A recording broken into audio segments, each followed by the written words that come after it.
దేవా, స్తుతులకు పాత్రుడా, స్తోత్రాలుగా, స్తుతుల సింహాసనసీనుడా, నిన్న నేడు యుగములు సజీవుడైన మా తండ్రి, ఇదిగో ప్రభు ఈ సమయంలో నీ ప్రియబిడ్డలు తండ్రి మిమ్మల్ని స్వరక్షకుడిగా అంగీకరించి బహిరంగ సాక్ష్యం తెలియపరిచి తండ్రి కుమారుడు పరిశుద్ధాత్మ త్రియేక నామంలో రక్షణ బాప్తిసంలో నడిపించాలని బట్టి వందనాలు. ఈ సమయంలో మీరు పొందిన దెబ్బలను బట్టి మీ శరీరం నల్లగొట్టబడింది. మా నిమిత్తము మీకు మా పాపము పరిహరింపజేయటానికి మీ యొక్క ప్రశస్తమైనటువంటి రక్త దారులను మా కొరకు ప్రభుత్వం చేసి మా పాపములను కడిగిన దేవ మీకు కృతజ్ఞతలు చెల్లిస్తూ అట్టి కార్యాన్ని జ్ఞాపకం చేసుకుంటూ ఉండగా తండ్రి మమ్మలను అర్హులుగా యోగ్యులుగా చేసి చూపించు. మమ్మల్ని చేతికి అప్పగిస్తూ వేస్తున్నాను, ప్రార్థిస్తున్నాము తండ్రి. ఆమె సమయంలో ఒక 10 నిమిషాలు దేవుడి మాట్లాడుతాం. దైవ సేవకులు ఉన్నారు. ఎవరైనా సంజీవన్న గారు వారు వచ్చి ఒక క్లుప్తంగా నూతనంగా ప్రభు యొక్క సహవాసంలోకి వచ్చిన సంఘంలో చేర్చబడిన ప్రియులను సహోదరులను ఉద్దేశించి మాట్లాడాల్సిందిగా ఆహ్వానిస్తుంది.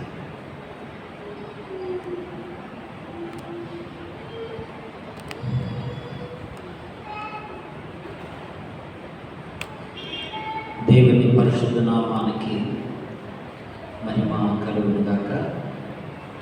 స్థానిక సంఘ కాపరి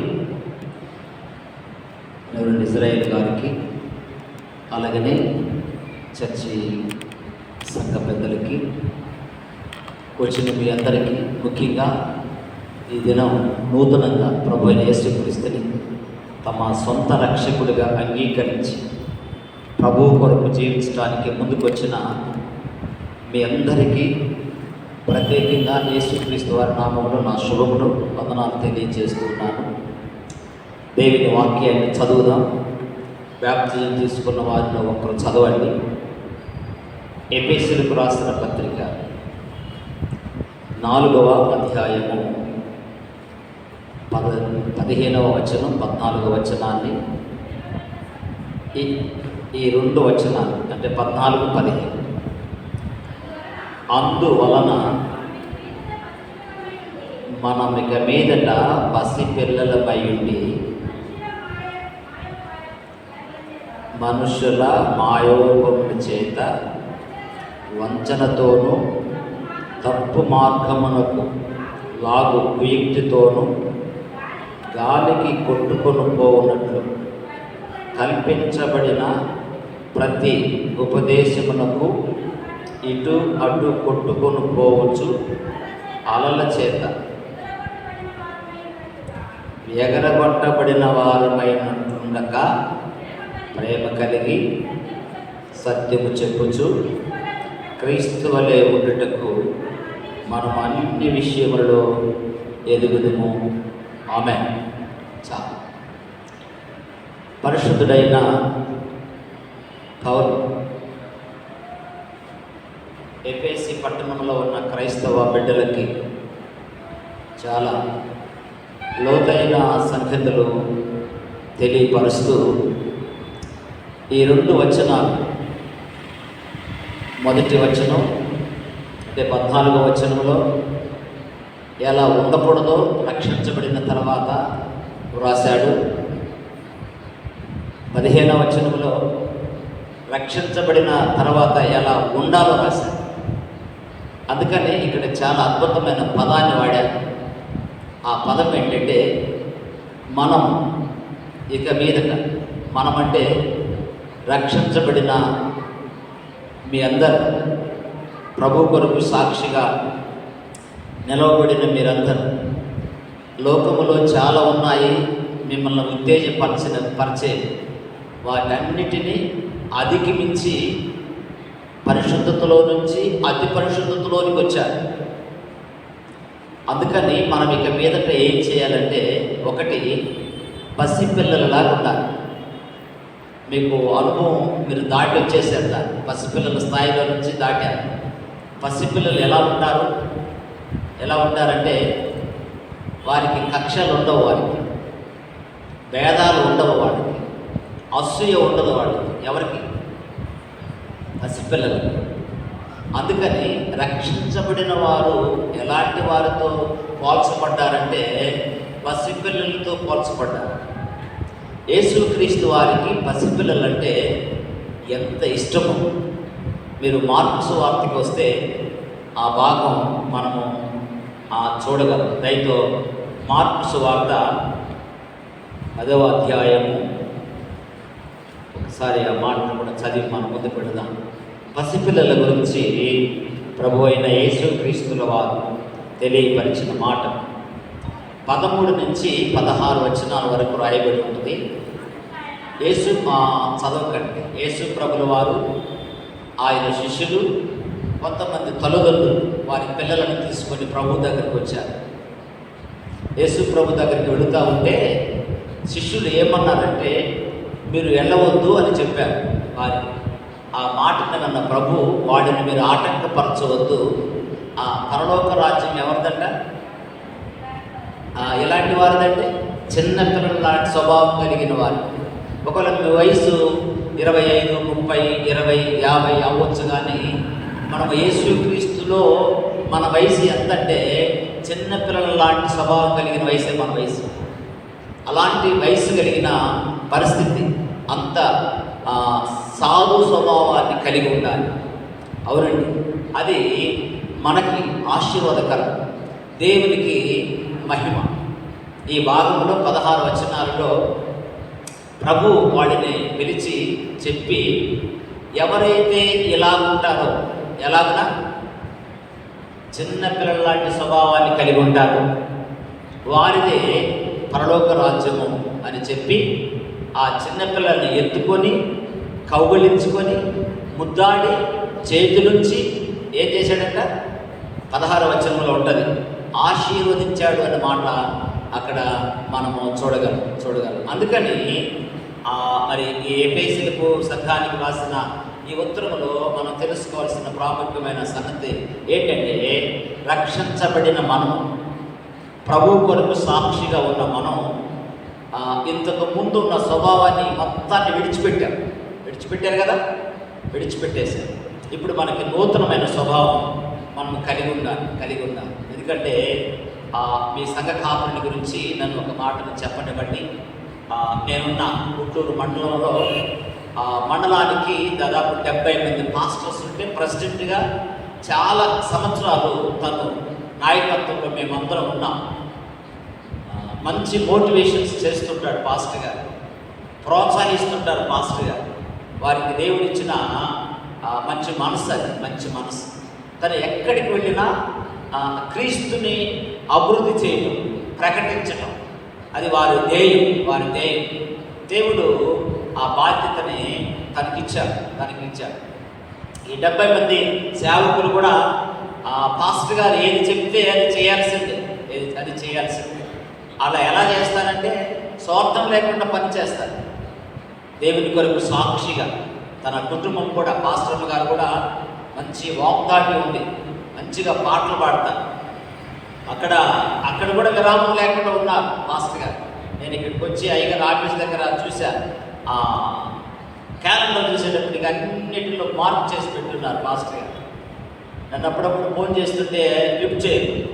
పాస్టర్ గారితో ప్రతిరోజు నేను మాట్లాడుకుంటూ ఉంటాను, సంగతులు తెలుసుకొని ఉంటాను. బాగా బిజీగా అక్కడి నుంచి కూడా ఇక్కడికి వచ్చిన తర్వాత కూడా దేవుడు విశాలమైన మంచి పనిని అప్పగించినట్లుగా నేను గుర్తించాను. మరి నేడు గుంటూరు మండలం కూడా పాస్టర్ గారు అంటే కలవరం.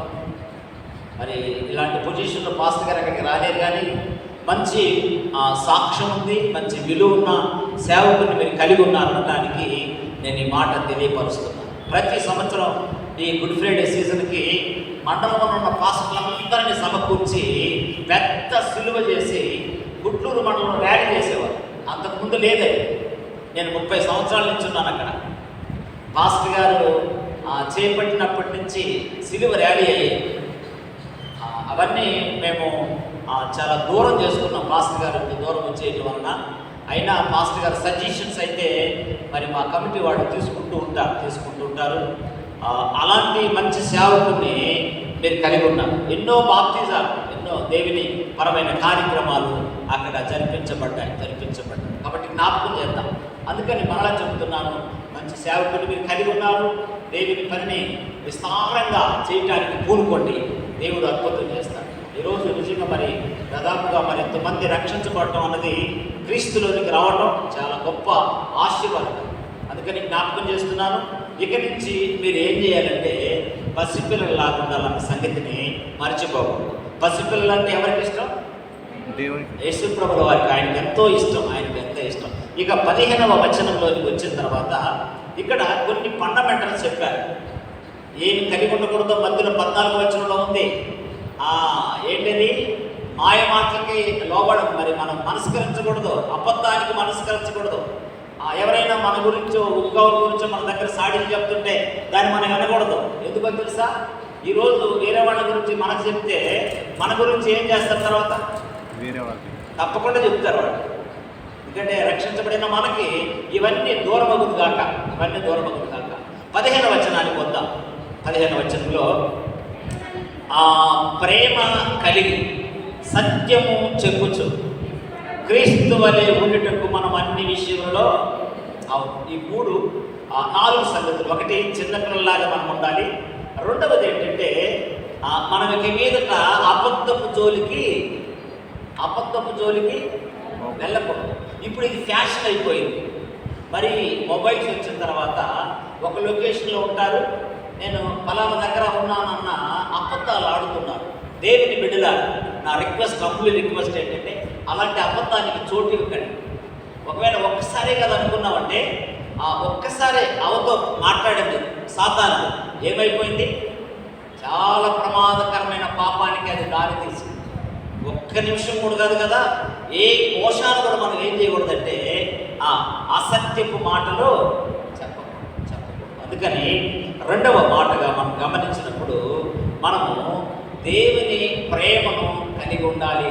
దేవుని ప్రేమ ఎంత మంచిదంటే కొరింథీయులకు రాసిన పత్రిక 11వ అధ్యాయం చివరి వచనంలో ఒక 3 సంగతులు రాస్తూ అందులో శ్రేష్టమైనది ఏంటి అనగా ఏంటన్నది ప్రేమే.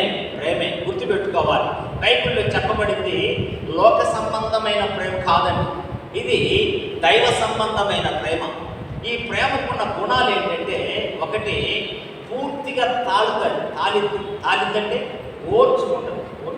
పూర్తిగా ఓర్చుకునే స్వభావం దైవ ప్రేమకు ఉంది. కాబట్టి ఇంతకుముందు మీరు కోపపడి ఉండొచ్చు, మీ తల్లిదండ్రుల మీదో, మీ యజమానుల మీదో, మీ బిడ్డల మీదో కోపపడి ఉండొచ్చు. కానీ ఇక మీదట మీరు ఏం చేయకూడదు? కోపపడకూడదు. ఇది ఎవరి ఆజ్ఞ?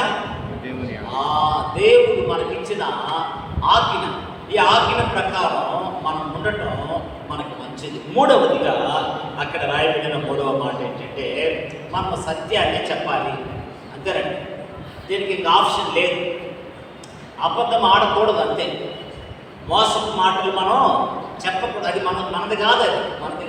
అది ఎవరిదంటే సాతాను. పొరపాటున మనం ఎప్పుడైనా అబద్ధం ఆడామనుకోండి, అప్పుడు మనం ఏమవుతాం? సాతాను స్వభావంలోనికి వెళ్ళిపోతాం.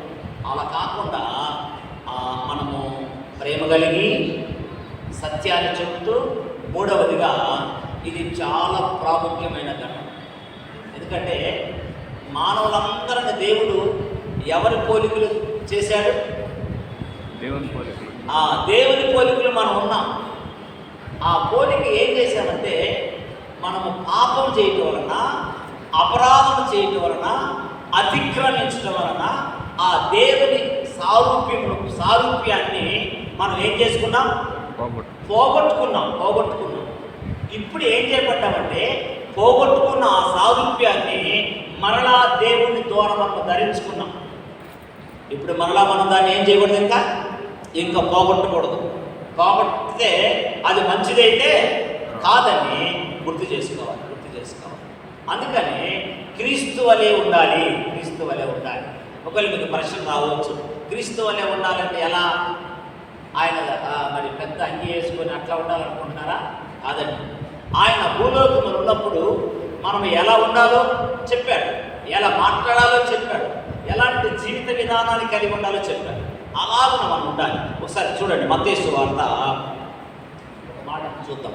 మత్తయి సువార్త 5వ అధ్యాయము 16వ వచనాన్ని మనము ఆ మాటను చదువుతున్నారు. ఆ మాటని, మనుష్యులు మీ సత్క్రియలను చూచి పరలోకమందున్న మీ తండ్రిని మహిమపరచినట్లు వారి ఎదుట మీ వెలుగును ప్రకాశింపనివ్వండి. 4వ అధ్యాయం 5వ అధ్యాయం ఎవరు మాట్లాడిన మాటలంటే ఇది సాక్షాత్తు దేవుడే యేసుక్రీస్తు వారు మాట్లాడిన మాటలే. అందుకని మనము ఎలా ఉండాలంట? సత్క్రియలు కలిగిన వారుగా ఉండాలి. సత్క్రియ అంటే మన శరీరము మొత్తం మీదకి ఆస్వాదించుకోవాలి. మనం వేసుకునే డ్రెస్సులో కూడా మనము ప్రభువుని మహిమపరచాలి. అదంటారా? ఖచ్చితంగా మహిమపరచాలి. మనం మాట్లాడే విధానంలో కూడా మనం ఏం చేయాలంటే ప్రభునామాన్ని మహిమపరచాలి. మనం వెళుతున్న ఆ తీరి నడక ఇందులో కూడా మనము ప్రభునామాన్ని మహిమపరచాలి. మరి ముఖ్యంగా దేవుని సహవాసాన్ని మనం అతిక్రమించకూడదు. మనకి నియమించబడిన దేవుని సేవకుని మనము అతిక్రమించకూడదు. ఎందుకంటే ఆయన దేవుని చేత సెలెక్ట్ చేయబడి, దేవుని చేత అభిషేకించబడి, దేవుని చేత మనకి నాయకుడుగా సేవకుడుగా నియమించబడ్డాడు. అందుకని 4వదిగా మనం యేసు క్రీస్తు వలె ఉండాలి. ఎంత మంచిదో. ఇక్కడే చాలామంది ఆధ్యాత్మికంగా కొంత తప్పిపోతున్నారు. ఆదివారం రోజుంటే చాలే అనుకుంటున్నారు. కాదండి, అది నెపం, అది సరైనది కాదు. బైబిల్ గ్రంథం దాన్ని ఒప్పుకోదు. అందుకని రక్షించబడిన మనమైన ఒకవేళ ముందు కూర్చొని వింటున్న మీరైనా ఈ 4 ఫండమెంటల్స్ మన జీవితంలో ఉంటే మనకి చాలా మంచిది. అటు శారీరకంగా కూడా చిన్నపిల్లల లాంటి స్వభావం కలిగి ఉంటే మనకి కొన్ని రోగాలు వెళ్ళిపోతుంది. టెన్షన్ ఉండదు. అందుకని రక్షించబడిన దేవుని బిడ్డలు గుర్తించుకోవాల్సిన మాటని నేను తెలియపరిచి ముందుకు వెళుతున్నాను. ఇదే భక్తుడు తిమోతికి రాస్తూ ఒక మాట అంటాడు. అయ్యా, మీరు ఎలా ఉండాలి అంటే, ఒకసారి తిమోతికి రాసిన పత్రిక 4వ అధ్యాయంలో నుంచి 11-12 వచనాన్ని మనం చదివితే, బోధించము, రైట్, ఎవరు నిన్ను తృణీకరింపకుండా చూసుకో. ఇక్కడి నుంచి మనం ఇక మీదట ఎవరి చేత మనం ఏం చేయబడకూడదు? తృణీకరించబడకూడదు. ఎందుకు తృణీకరించబడతాం? మన జీవిత విధానం మారినప్పుడే తృణీకరించబడతాం. అంటే సత్యములో నుంచి, వెలుగులో నుంచి ఎప్పుడైతే మనం తప్పిపోతామో అప్పుడు మనల్ని సమాజం ఏం చేస్తుందంటే చాలా విధంగా చూస్తూ ఉంటుంది, మన మీద చాలా మాటలు తెలియపరుస్తూ ఉంటుంది. అందుకని ఎవ్వరు ఇక్కడి నుంచి మనం తృణీకరించకూడదు. అంటే అందరూ దేవుని ప్రేమను మన మీద ఆస్వాదించేటట్టుగా ఉండాలి. ఇక్కడ ఇంకొక 2-3 సంగతులు చెప్పి నేను ముందుకు వెళ్ళాలి. ఒకటి, మాటలోను, ప్రవర్తనలోను, ప్రేమలోను, విశ్వాసములోను, పవిత్రతలోను విశ్వాసులకు మాదిరిగా ఉండుము. ఈ క్వాలిటీస్ మనకు కావాలి. ముందు మన మాట విధానం మారిపోవాలి. ఇదేది ఈ రోజుకి కాదు. ఇక నుంచి మనము క్రీస్తుతో పాటు జీవించిన కొలది మన మాటలు ఎలా ఉండాలంటే తీపిగా ఉండాలి. కొలసీ పత్రికలో రాస్తారు 4వ అధ్యాయం 6వ వచనంలో, ప్రతి మనుషునికి ఎలాంటి ప్రత్యుత్తరం ఇవ్వాలంటే ఉప్పు వేసినట్లు మీ సంభాషణ రుచి కలిగినదిగా ఎల్లప్పుడూ ఉండనివ్వండి. కాబట్టి జ్ఞాపకం చేసుకోండి దేవుని బిడ్డలారా, నిజంగా మిమ్మల్ని ప్రశంసిస్తున్నాను, దేవుని పేరిట మిమ్మల్ని అభిమానిస్తున్నాను. ఈ భయంకరమైన పాప సమాజంలో నుంచి పవిత్రమైన జీవితానికి జీవించడానికి ముందుకు వచ్చిన మీకు మెండైన దేవుడు దీవెన మీ కుటుంబాలకి దేవుడు దయచేస్తాడు. ఎందుకంటే ఇప్పుడు సమాజం ఎలా ఉందంటే విశాలంగా జీవించడానికి ఇష్టపడుతుంది. అలాంటి ఆ విశాలతలో నుంచి మంచి నిర్ణయానికి మీరు వచ్చారు. అయితే చివరిగా ఈరోజు మీరు ఏదైతే నిర్ణయం చేసుకున్నారో ప్రభుతో పాటు, ఆ నిర్ణయం ఎన్నడూ కూడా మర్చిపోకూడదని నేను తెలియచేస్తూ ఈ మాటను ముగిస్తున్నాను. దేవుడు మిమ్మల్ని దీవించి ఆశీర్వదించును గాక. నేను ఒక చిన్న ప్రార్థన చేస్తాను మీ వరకు. ఆ తర్వాత సంఘ కాపరికి సంఘ కాపరి మీతో మాట్లాడతారు. పరిశుద్ధుడైన మా తండ్రి, ప్రేమ కలిగిన ప్రభువా, ఈ మహా మంచి ఉదయకాలమును బట్టి మిమ్మల్ని స్తుతిస్తున్నాం. నా ప్రభు, మా జత పనివారు మీ దాసులునైనా రెవరెండ్ ఇశ్రాయేలయ్య గారి కొరకు ప్రార్థిస్తున్నాం ప్రభు. ఇదిగో ఈ సమయంలోనైనా కొందరు అయా రక్షించబడి నీటి బాప్తిజానికి నీ బిడ్డలు ముందుకొచ్చి బాప్తిజం తీసుకున్నారు. వారిని ఉద్దేశించి మీరు మాట్లాడిన మాటలన్నీ కూడా వారి మనసులో మా ప్రభువ ఉండునట్లుగా, వాటిలో నుంచి తగ్గిపోకున్నట్లుగా సహాయపడండి. ఏదైతే వారు విన్నారో, ఏ మాట అయితే వారిని ప్రభావితం చేసిందో, ఆ వాక్యం చేత నా ప్రభు మీతో పాటు నిత్య ప్రయాణం చేయడానికి ఉపయోగపడండి. సంఘంలో సాక్షిగా ఉన్నట్లుగా దీవించండి. ఇక్కడ ఉన్న సంఘ పెద్దలందరినీ, సంఘస్థులందరినీ మీరు దీవించండి. కాపురిని మీరు ఆశీర్వదించి మహిమ ఘనత ప్రభావాలు పొందండి. యేసుక్రీస్తు నామములో ప్రార్థన చేసి వేడుకుంటున్నాము తండ్రి. ఆమేన్. మాస్టర్ గారికి మరొకసారి నా ప్రత్యేక వందనాలు. మీకు ప్రత్యేక చక్కటి సందేశం ఇచ్చిన అన్నగారికి మనందరి పక్షాన ప్రత్యేకమైన వందనాలు తెలియపరుస్తున్నాను. నాకు ఇష్టమైన సేవకుడు అన్నగారు. వాస్తవం, నేనేం చిన్న కార్యం చేసుకున్నా లేదా తన్నే ఏదైనా చేస్తున్నా కూడా చిన్నవాడినైనా చేద్దామయ్యా అన్నట్టు కాకపోతే తిట్టయితే బాగుంటుంది. ఏమన్నా అది మర్చిపోతాం, ఆయన చేయాలనుకుంటే మర్చిపోయి మనం చెప్పిందే చేస్తాం. అది తప్ప రైట్ అనే ఆలోచన లేదు. అన్నట్టే మా కుటుంబానికి, మా పిల్లలకు కూడా చాలా గౌరవం. ఎందుకంటే ఆయన సేవ విధానం అలా ఉంటుంది.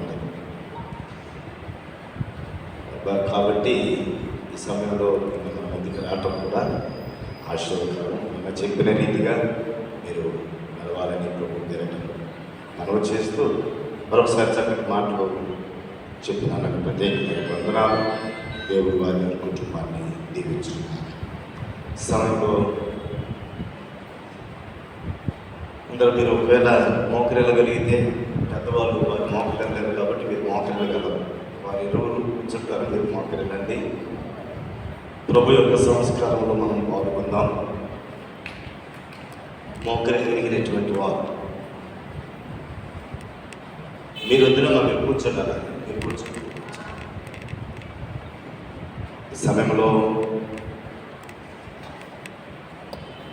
ఆయన అప్పగింపబడిన రాత్రి ఒక రొట్టెగా పట్టుకొని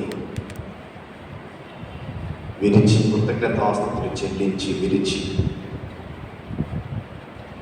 తన శిష్యుడికి ఇచ్చి, ఇది నా శరీరం, నన్ను జ్ఞాపకం చేసుకున్నట్టుగా దీన్ని చేయమని ప్రభు చెప్పాడు కనుక ప్రభు యొక్క శరీరంలో సాదృశ్యమైన రొట్టె కొరకు విశేషాలు ప్రార్థన చేస్తారు. మహాపరిశుద్ధుడు అయిన దేవ, జీవంతుని తండ్రి, మీ ఘనమైన నామాన్ని వెళ్ళని స్తోత్రం. నేను ఈ సంతోషపడే సమయంలో అయినా మీ పరిశుద్ధ మందిరంలో చేరి ఆయన ప్రభుత్వాలైన నీటి మూలంగా, ఆత్మ మూలంగా పోలైన బిడ్డలు మిమ్మల్ని సొంత రక్షణగా అంగీకరించి ప్రభుత్వనైనా మీ అంత విశ్వాసంతోనైనా మరి జీవితాన్ని చివరి వరకు ప్రభావ రక్షణ నిలుపుకోవడానికి పరిచయం సాక్ష్యాన్ని బట్టి ప్రభుత్వనైనా స్తోత్రం. ఇప్పుడు ప్రభావ విధమైన మాదిరిగా జీవితం వారి జీవితాలు ఉండడానికి సహాయం చేయమని ప్రార్థిస్తున్నాం. ఇప్పటి వరకు నైనా మీ లేఖనాల నుంచి ప్రభావైనా వాక్యానుసారమైన జీవితాలు ఏ విధంగా ఉండాలో ప్రభావైనా దాసులు వివరించి ఉండగా ప్రభావ విన్న బిడ్డల ప్రభావైనా గ్రహించి వారి జీవితాల్లో అన్వయించుకుని ఆ విధంగా జీవితాలను ముందు కొనసాగడానికి చూపించడం ప్రార్థిస్తున్నాం. అయినా మీ శరీరానికి సాదృశ్యమైన రొట్టెను తీసుకొని చుట్టగా ప్రభావ మమ్మల్ని మేము సపోర్ట్ చేసుకునే ప్రభావ మా జీవితాల్లో మీకు వ్యతిరేకరమైన ఆయాసకరమైన క్రియలు ఉంటే తీసివేసి ఇచ్చి మార్గంలో నడిపించుకొని ఒకరికంటే ఒకరు యోగ్యులుగా ఉండడానికి మంచి భాగ్యాన్ని అనుగ్రహించుకుని ప్రతి వారి బిడ్డనైనా పసిపిల్లల వంటి ప్రభావం స్వభావాన్ని కలిగి ఉంటారు. ప్రభావం ఇచ్చిన మంచి సందేశాన్ని ప్రభావ మా జీవితాల్లో మేము వాటిని గుర్తించుకుని ప్రభావ విధంగా నడవడానికి సహాయం చేయండి. అన్నిటికీ ఆశీర్వాదం నింపు కావాలి. అసలు వేసి బతిమలాడు పెట్టుకుంటున్నాం.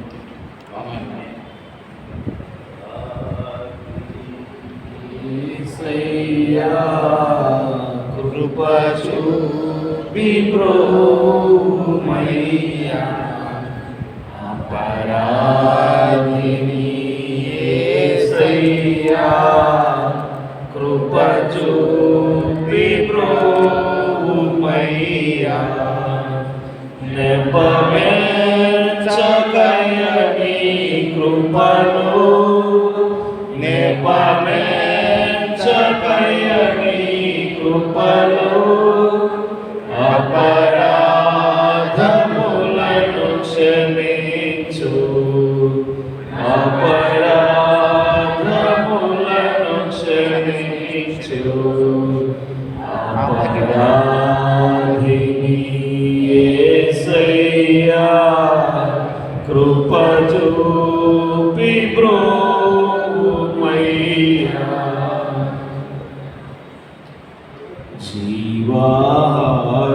జీవాహారమారమ్మో చిరజీవనమో నేచి జీవితాక్షుదా తీర్చుమో జీవనా పదములో చీకటి పడువేళ జీవించుకొని పోవు జీవితాశల పెంచ జీవాహారమారమ్మో చిరజీవనమో నేచి జీవితాక్షుదాగిచోమో విందు గృహమునాకేగి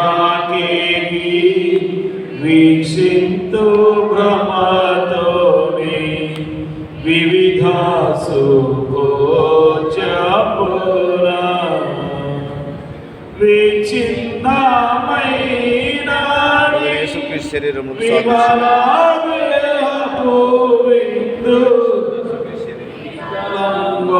మనసుతో వినుతించి తినుచుందు జీవాహారమారమ్మో చిరజీవనమో నేచి జీవితాక్షుదాగిచోమో. ఎవరైనా ప్రభు యొక్క శరీరము సాదృశ్యమైన వీటిలో పాల్గొనాలని ఆశ కలిగినటువంటి వారు కాదు. మీకు ఒకవేళ ప్రభు యొక్క శరీరము ఒక సాదృశ్యమైన రొట్టి రాని అంటే మీ హస్తాన్ని చూపిస్తే మీకు కూడా ఇవ్వబడుతుంది. ఆయన అప్పటికొక రాత్రి ఒక రొట్టె పట్టుకొని కృతజ్ఞత ఆస్తుతులు చెల్లించి విరిచి తన శిష్యులకి ఇచ్చి, ఇది నా శరీరం, నన్ను జ్ఞాపకం చేసుకున్నట్టు దీన్ని చేయమని చెప్పాడు కనుక ప్రభు యొక్క శరీరముకు సాదృశ్యమైన ఈ రొట్టెనందరము ప్రార్థనాపూర్వకంగా పూజిద్దాం.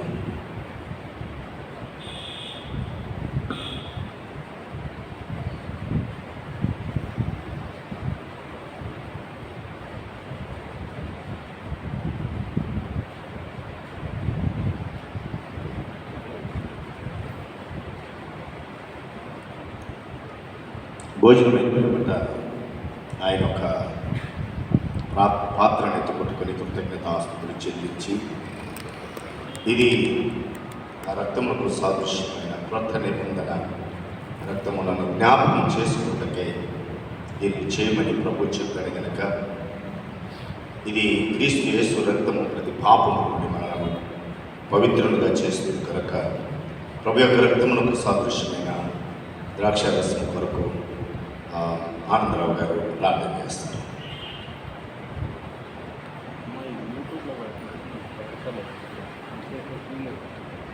ప్రార్థన చేసుకుందాం. అందరి కళ్ళ మూసుకున్నట్లయితే. మా తండ్రి, మా ప్రభా యేసయ్యా, నీ వందనాలు, స్తోత్రాలు ఆయన. నీ రక్తంలో మేము పాలు పొందుకొంచుండగా యేసు క్రీస్తు రక్తంలో పొందుకొని నీ నామ మహిమార్థమై ఈ బిడ్డలందరూ దీవించే పరిస్థితిని ప్రసాదించాయా. మీ పాదం స్తోత్రం నాయన. నిన్ను కలిగి ఉండే బిడ్డలుగా ఉండడానికి కృప చూపించిన ఆయన. మీ లక్షణంలో నాయన ఈ బిడ్డలు కలిగి జీవించే పరిస్థితిని ప్రసాదించిన ఆయన. ఈ బిడ్డల జీవితాంతం నీకు సాక్షులుగా ఉండే బిడ్డలుగా నీ రాజ్య వ్యాప్తిలో భాగస్వాములు అవడానికి బిడ్డలందరినీ కాచి కాపాడి సంరక్షించి నీ నామ మహిమార్థమై జీవించే పరిస్థితి బిడ్డలకు ప్రసాదించమని ఈ చిత్తమైతే బిడ్డలందరూ మీ మహిమరాజ్య వారసులుగా మేమందరం ఉండడానికి కృప చూపించి మహిమ పొందవాలి.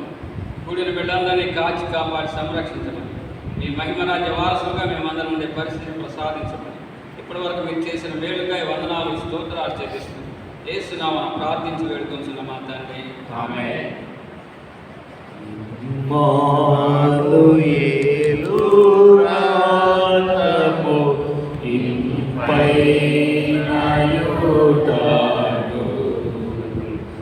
ఓ పాపియందు మోగుము పాపము పోవును. యేసుండు నాకు మారుగా ఆశీర్వదవగా.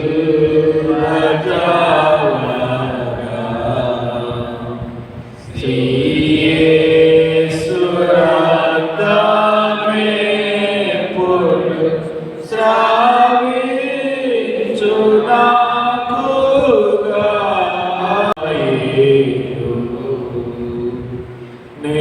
నేనాటి పాపిని ఇప్పుడు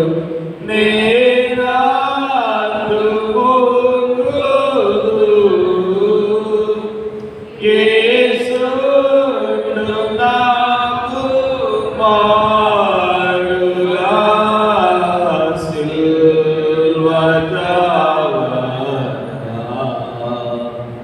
శ్రీ యేసు రక్తమేపుడు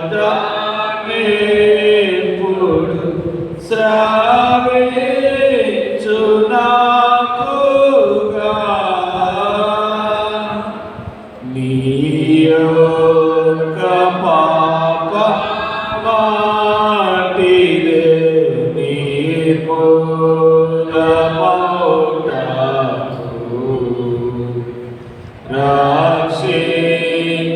రక్షించుకొనే పిల్లని రక్తమే చాలును.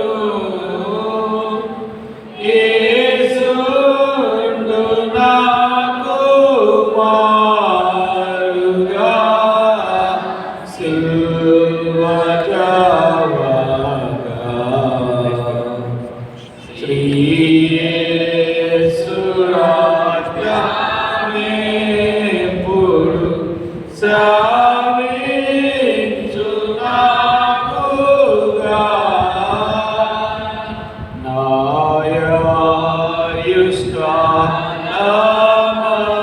నాయాయుష్కాలమంతటా నా సంత సంపదే నా క్రీస్తు యొక్క రక్తమున నా గానమిదియే. మీలో ఎవరికైనా ప్రభు యొక్క రక్తములకు సాదృశ్యమైన ద్రాక్షారసం రాని మీ హస్తాన్ని చూపిస్తే మీ దగ్గర తీసుకురాబడుతుంది. భోజనమైన పిమ్మట ఆయన ఒక పాత్ర ఎత్తుకొని కృతజ్ఞతాస్తుతులు చెల్లించి, ఇది మీ కొరకు చిందింపబడుతున్న కృత నిబంధన రక్తం, నేను వచ్చి పర్యంతరములను జ్ఞాపకం చేసుకున్నది అని ప్రభు చెప్పాడు గనక ఆయన చిందించిన రక్త రుధిర ధారలో మన పాపములు మనకు పరిహరింపబడ్డాయి. అట్టి రక్తానికి సాదృశ్యమైన ద్రాక్షారసము మనందరం ప్రార్థనాపూర్వకంగా పానం చేద్దాం.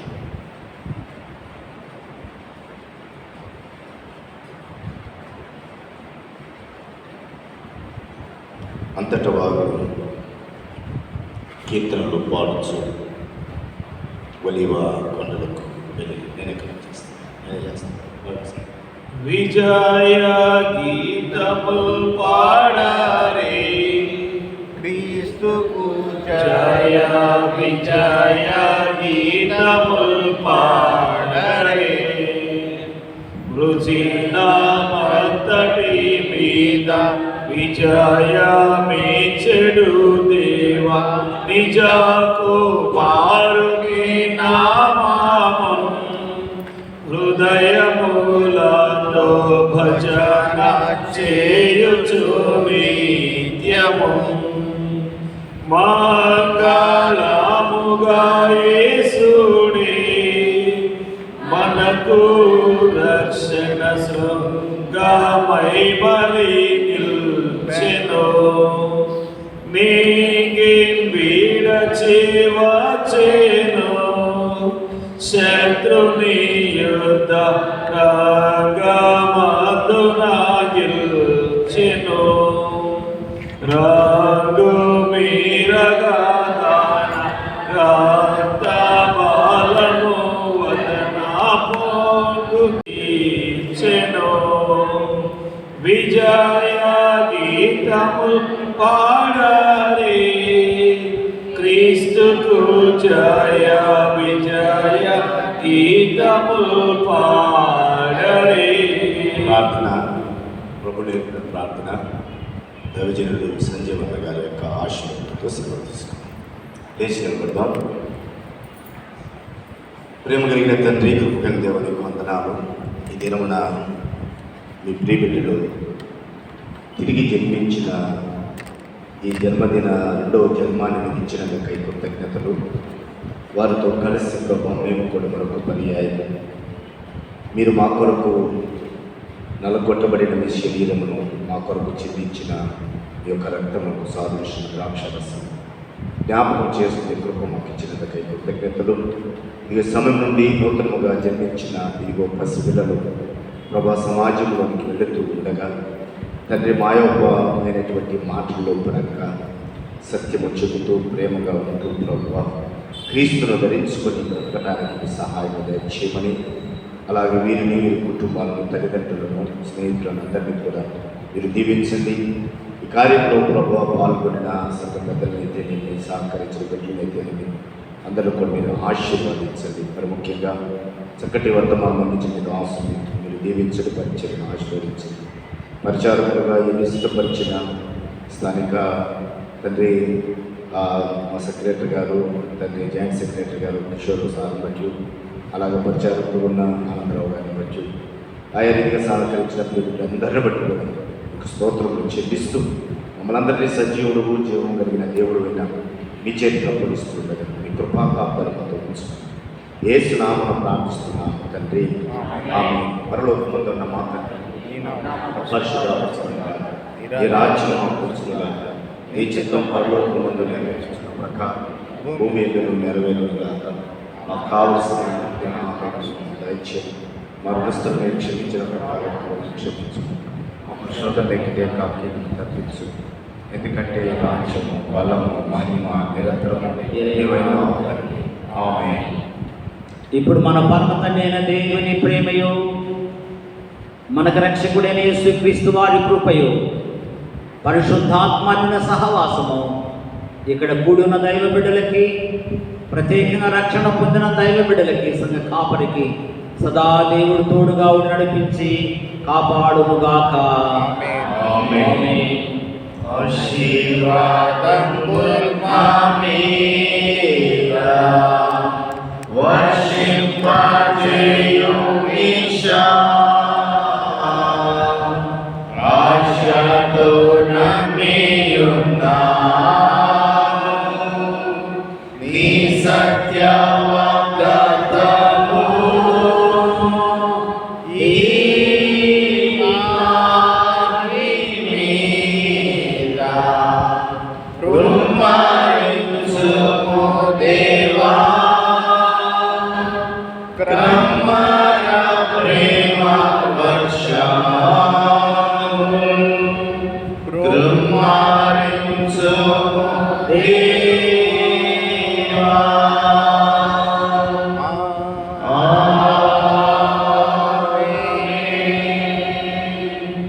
వందనాలను కూర్చోనండి.